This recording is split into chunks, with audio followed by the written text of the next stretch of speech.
योगी सरकार ने प्रदेश की बागडोर संभालते ही ऐलान किया था कि वह भ्रष्टाचार को जड़ से खत्म कर देंगे और विकास कार्यों में पारदर्शिता लाएंगे, लेकिन नौकरशाही में बैठे लोग सरकार की मंसूबों पर पानी फेरते हुए भ्रष्टाचार के नित नए कीर्तिमान स्थापित कर रहे हैं और सरकारी धन का दोहन कर रहे हैं। मामला जनपद के सदर नगर पालिका का है, जहां जिम्मेदारों द्वारा भ्रष्टाचार को अंजाम देने के लिए शासनादेश को भी दरकिनार कर दिया गया। यह देखिए, यह नगर पालिका के रेहरा वार्ड का अस्थायी गौशाला है, जिसका निर्माण पूर्व में हुआ था और एक बार फिर इसके निर्माण के लिए प्रशासक अधिशासी अधिकारी द्वारा निविदा आमंत्रित की गई है, जिस पर जानकारी करने पर पता चला है कि पहले सिर्फ गौशाला के 4 दीवारी का निर्माण हुआ था। अब अंदर छाजन और नाद आदि का निर्माण होना है। अब इसमें मजे की बात तो यह है कि पूर्व में बने जिस चहर दीवारी की बात ईओ द्वारा कही जा रही, उसके विषय में निवर्तमान नगर अध्यक्ष ने बताया कि उनके कार्यकाल के दौरान सेवरनार में गौशाला का निर्माण कराया गया था, जिसमें गौवंश संरक्षित है, लेकिन रेहरा के गौशाला के विषय में ना तो कोई जानकारी और ना ही मेरे द्वारा कोई अनुमोदन। अब यदि शासनादेश की बात करें तो प्रशासक नीतिगत फैसले नहीं ले सकता, लेकिन सरकार की प्राथमिकता के नाम पर निजी स्वार्थ और अपनों को अनैतिक लाभ देने के लिए शासनादेश को भी नजरअंदाज कर दिया जाता है। ये कहाँ है, कौन जगह हुई? समन्नार। अच्छा, ये समन्नार गौशाला। हाँ, गौशाला। अच्छा, कितना गाय हुई काका यहाँ? आप बता रहे हैं भैया हमें। अच्छा, खाए पिए की व्यवस्था ठीक है? हाँ ठीक है भैया। अच्छा, तो मतलब कितना दिन हो गए कब बने उन्हें? अरे वही भाई कौन है खाली बाउंड्री खाली? हाँ, पूरा गौशाला। अरे वही 6 महीने से ऊपर भाव, 6 महीने से ऊपर। अच्छा, और बाउंड्रिया बने? 6 महीने से ऊपर हो गई है। अच्छा, मैंने यहाँ निर्माण कार्य पूर्ण हो चुका है। हाँ।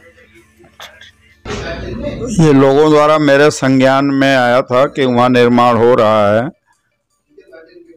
लेकिन जो हमारे वर्तमान ईओ मुकेश चौधरी साहब हैं, उनके द्वारा इस संबंध में न तो मुझसे कोई अनुमति ली गई है, न ही कोई इसका एस्टीमेट हस्ताक्षर के लिए हस्ताक्षर कराया गया है, और ना ही किसी टेंडर प्रक्रिया में फॉर्मेट्स पे हमसे कोई दस्तखत कराया गया। उसकी बाउंड्री कैसे बन गई? अब इस संबंध में सही जवाब आपको ईओ मुकेश कुमार से ही मिल सकता है।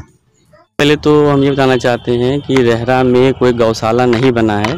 गौशाला का गौशाले के बाउंड्री वाल का कार्य हुआ है, जिसका 7 दिसंबर को निविदा निकाली गई थी, और वर्तमान में उसके अंदर का कंस्ट्रक्शन के लिए निविदा निकाली गई है। वर्तमान में कितने की सर पहले निकाली गई थी बाउंड्री के लिए, और कितने की? बाउंड्री का जो निकाला गया था वो लगभग 17 लाख के आसपास था। और ये जो अंदर कंस्ट्रक्शन का है, ये जहाँ तक हमको याद आ रहा है, ये 34-35 लाख के आसपास का है। अच्छा सर, एक चीज़ ये है, जो शासन की गाइडलाइन है, जब अध्यक्ष का पावर खत्म हो गया उसके बाद जो है जो प्रशासक होता है वो कोई नीतिगत फैसले नहीं ले सकता, तो फिर ऐसे मौके पर आपने कैसे नवनिर्माण? नहीं, नीतिगत फैसला मतलब जैसे कोई नया चीज़ के लिए होता है, लेकिन ये गौशाला तो शासन का प्राथमिकता है और ये इमरजेंसी भी काम में आता है, एसेंशियल वर्क में आता है, तो इस नाते इसका किया गया है। तो उस समय सर कार्यकाल तो रहा होगा नगर पालिका अध्यक्ष का? हाँ, कार्यकाल रहा है। तो उनका अनुमोदन था सर? उस पर आप जब 7 दिसंबर के आप etender.nic.com पे जाएंगे तो उसका जो NIT देखेंगे तो NIT में उनका साइन मिलेगा। दूसरा चीज़ है, जो पेपर में निकाला गया था वो दैनिक जहाँ तक हमको याद आ रहा, दैनिक जागरण में, और दूसरा शायद हिंदुस्तान में था।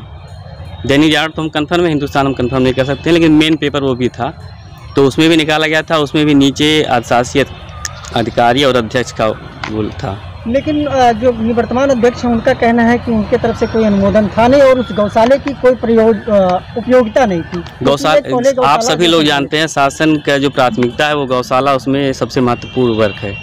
और हम जब इस नगर पालिका में ज्वाइन किए थे तो उसमें कोई भी अस्थायी गौशाला नहीं था, लेकिन फिर भी हमने अपने प्रयास से आते ही हमने 2-3 महीने के अंदर सेमनार में एक अस्थायी गौशाला का निर्माण करवाया, जो कि पहले से खंडहर स्थिति में था, लेकिन उसको मेंटेन करके करवाया। तो लगभग वहाँ पे इस समय वर्तमान में 80 गोवंश के आसपास वहाँ संरक्षित है, लेकिन विशद पैमाने पे उतने से काम नहीं चल पा रहा था, उसके लिए विशद पैमाने की ज़रूरत थी। तो फिर हमने दोबारा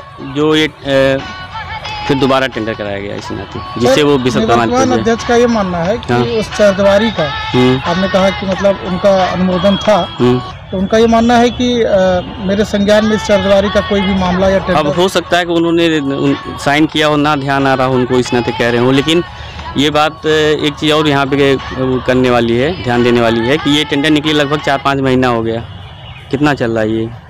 मार्च। तो 12 दिसंबर के आसपास निकला था, 7 दिसंबर के आसपास निकला था और मुख्य पेपर में निकला था। अगर उन्हें उस समय भी कोई भी आपत्ति होती तो एक लेटर देते, तुरंत टेंडर कैंसिल हो जाता। अगर मतलब साइन होने के बाद, जैसे आज हमने मान लिया अनुमोदन कर दिया और टेंडर मेन पेपर में आ गया, उसके बाद भी अगर आपको लगता है कि हाँ ये टेंडर गलत है, तो हम तो जब तक वर्क आर्डर नहीं देते तब तक हम उसको कैंसिल कर सकते हैं। जहाँ तक मुझे मालूम है कि देहरा में अस्थायी भवन निर्माण किया गया था, क्योंकि नगर में गायों की संख्या काफी थी, तो उसके हिसाब से देहरा का शुरुआत हुआ था। और जो टेंडर किया गया है, ये मैं एग्जैक्टली उसके आइटम्स के बारे में मैं नहीं कह सकता हूँ किस चीज़ पे किया गया है। तो आप जो संज्ञान में ला रहे हैं तो इसको हम चेक करेंगे कि क्या मतलब पुराने किए गए कार्यों पे हुआ है या नया काम वहाँ कराया जाना है।